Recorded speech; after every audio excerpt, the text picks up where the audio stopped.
But we want to start in a region of Africa which is hoping to see just how transformational and powerful natural resources can be to a struggling economy.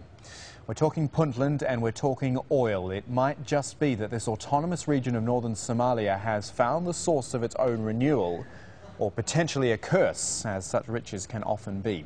What's for sure is that for the first time in 20 years, companies are drilling for oil in Puntland.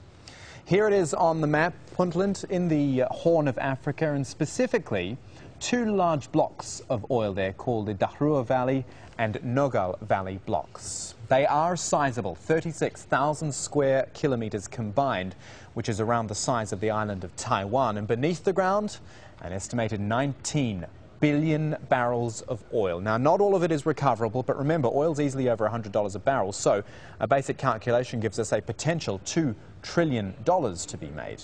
Compare that to the size of the Puntland economy on its own, just $5.9 billion in 2010, with a meagre average income per capita of just $600.